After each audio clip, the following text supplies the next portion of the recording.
Welcome, everyone. Thanks so much for joining me today. I'm really excited to be here and share these 5 website mistakes that will kill your real estate investing business. I hope everyone has a pen and paper to note down what will help you in your business. We've got a lot of powerful information for you today. Let's take a sneak peek. 1. It's all about the money. An introduction. If I build it, they will come. I'm amazed at how many people are making this mistake. 3. Living in the 20th century. We're actually living in the 21st century in case you've been hibernating. 4. Suit up. And finally, my favorite part is the $10,000 mistake. For those of you who don't know me, my name is Todd. This is my wife, Amy, and here's our dog, Baxter. We're based in Virginia. Our home is there, the business is set up there, but we also spend part of our time in the Caribbean. You probably already know, I've been helping real estate investors with their websites for over a decade. I've taught thousands of investors how to succeed online, and I will share some of these insights with you today. If you already have a website, you'll learn how to make it work harder for your real estate investing business, and some small tweaks that you can implement immediately to get better results. If you don't yet have a website, we've got an affordable, proven solution for you. You'll still learn powerful and proven steps to success. Before we get started, I just want to share something on a personal note. It was a goal of ours to be able to do volunteer work overseas, but it's completely unpaid, so we had to set up our business where we could run it from anywhere. For the past 5 years, we've been traveling back and forth to the Dominican Republic to do volunteer work. Since we live part-time on a tropical island, we've made many friends, explored and visited some awesome sites. So here are a few pictures from the island. We love the gorgeous beaches and exploring the outdoors. Who doesn't love relaxing with a cool tropical drink? And we love to hike. Now I want to ask you, what is your dream? What's your goal?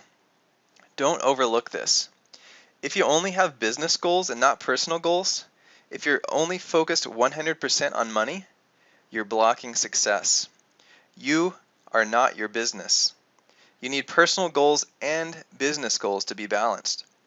Without that balance, it's harder to move forward, like trying to run on 2 feet versus 1. I'm not here to sell you a lifestyle, but don't overlook this. And don't just mimic other people's goals. A big house, a nice car, because that's what rich people have. Is that what you really want? We set up our business so we can run it from anywhere because we love to travel. You can do the same thing with real estate investing. Don't put these obstacles in front of yourself that aren't really there. Don't tell yourself it's impossible, that there's no way to do it.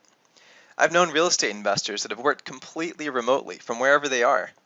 If that's your goal, do it. Set things up in a way that it can happen.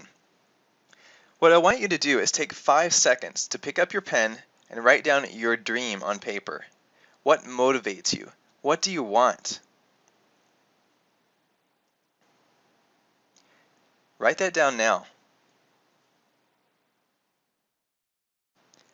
Whatever your goal is, keep that goal in mind, because you can do it, but it's not going to happen automatically. You have to keep that in front of you and make it happen. And that's what we've done. It's been very rewarding for us. Now let's dive into the business mistakes people make. The reason why I'm excited is because I'm so passionate about your success, and I want to share with you a few of my favorite keys to unblock success. Sometimes a river will get logs and other debris piled up and it forms a dam, so the water can't flow. Look at all this great water up here. Why isn't it coming to you? It's just a trickle down here.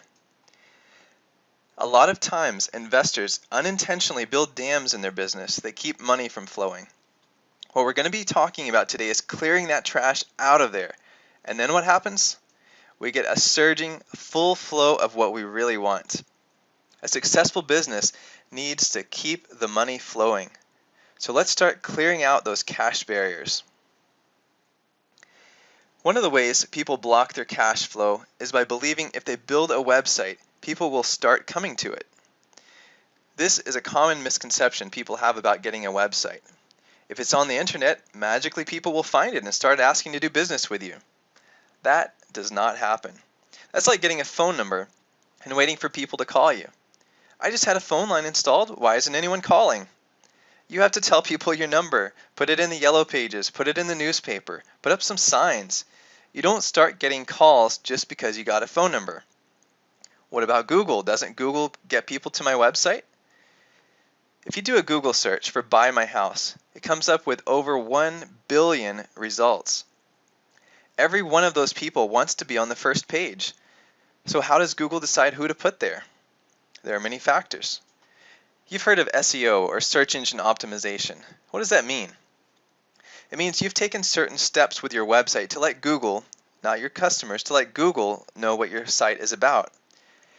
You have to establish your website as being a quality website that provides value to people in order to get better rankings.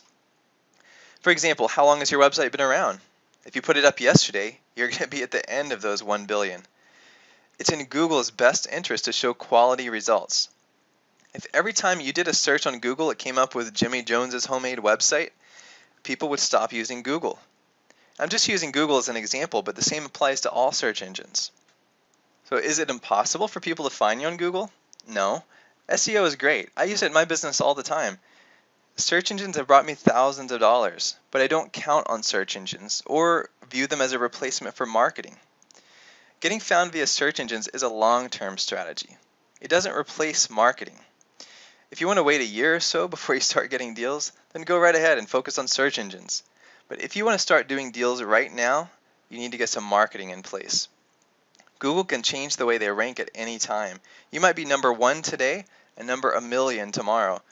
You need to take matters into your own hands to generate business.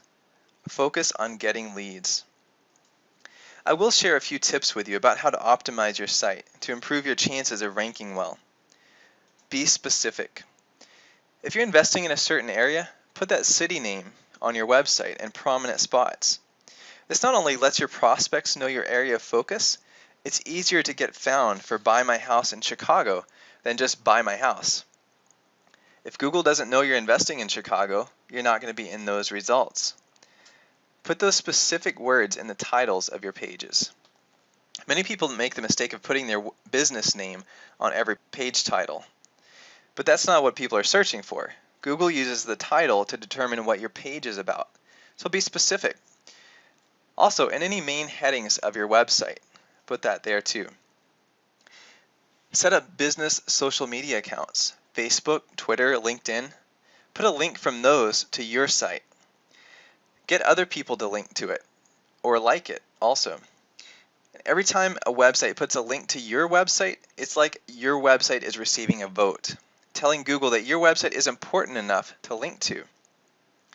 When websites that Google already views as important link to your website, Google realizes your site is also important. Keep your website up long term. Aging is an important part of SEO. You can write blog articles to keep your website fresh. Sometimes people are searching on Google for something really specific. If you've written an article about that topic, people can find your site through that article. Customize your site to make it unique. Keep marketing. Whatever marketing you're already doing, include your website in that marketing. Before we close this section, I'll share just a few free and cheap ideas for marketing yourself. Get creative. Craigslist and other online classifieds. Most of these are free and the exposure is huge. Business cards shouldn't be overlooked. Have a lot of them printed and give them to everyone. Leave them around town. Get them into as many people's hands as possible. Bandit signs or roadside signs, if this is legal in your area. The key is to make them stand out as different. We had great success when we used bright neon paper. They were really big with huge letters, few words. Make sure your phone number and website are included and you can easily read them from 50 feet away. Networking. Join a local REI club. You can pass deals back and forth with other investors. Newspaper ads, including the online version of your local paper. If your cable company has a local advertising station, that's usually an affordable place to advertise. You can advertise online using Google AdWords and Facebook ads. With these, there are options for any budget. Put in as much or as little as you want. Tell your friends to spread the word. If they bring you a lead that results in a deal, give a referral fee. Be generous. If you are, they'll be sure to bring you more. Just putting up a website won't magically bring customers to you any more than getting a phone line will make your phone ring. If you're looking for magic, try Disney, not real estate investing. Both a phone line and a professional website are necessities for business, but don't block your success by believing they're magic.